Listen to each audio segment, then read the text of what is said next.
सत्याचा आवाज, खोट्याला चोप देणार. आपण पाहत आहात जनशक्ती लाईव्ह न्यूज. निर्भीड बातम्या, निडर पत्रकारिता. जत तालुक्यातील संखई येथे आमदार गोपीचंद पडळकर यांचा जिल्हा परिषद व पंचायत समिती निवडणुकीच्या पार्श्वभूमीवर इच्छुक उमेदवारांशी संवाद साधत महत्त्वपूर्ण चर्चा केली. या बैठकीत त्यांनी आगामी निवडणुकांबाबत पक्षाच्या धोरणांची माहिती देत संघटन शक्ती वाढविण्यासाठी सर्वांनी एकत्रितपणे काम करण्याचे आवाहन केले. यावेळी आमदार पडळकर यांनी स्थानिक पातळीवरील विविध समस्या जाणून घेतल्या, तसेच त्या सोडविण्यासाठी आवश्यक ते प्रयत्न करण्याचे आश्वासन दिले.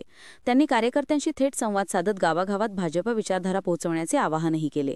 या बैठकीला ज्येष्ठ नेते डॉ. रवींद्र आरळी सर, ज्येष्ठ नेते R.K. पाटील सर, भाजपा पूर्व मंडळ अध्यक्ष सोमलिंग बोरामणी, माजी जिल्हा परिषद सदस्य सरदार पाटील, युवा नेते संजय तेली, किरण पाटील सर, विजर पाटील, रवी बगली, अब्बाशेख जमादार, तमन्ना बागेळी, श्रीमंत पाटील, बिराप्पा मदने, राजेंद्र कन्नुरे, अप्पू सुसलाद, अमोघसिद्ध बिराजदार, विठ्ठल पुजारी, अप्पू दर्गाकर, प्रवीण नाईक, सुनील शेजाळ, नामदेव राठोड, सुरेश कटरे, सुनील तेरवे तसेच इतर सर्व पदाधिकारी व कार्यकर्ते मोठ्या संख्येने उपस्थित होते.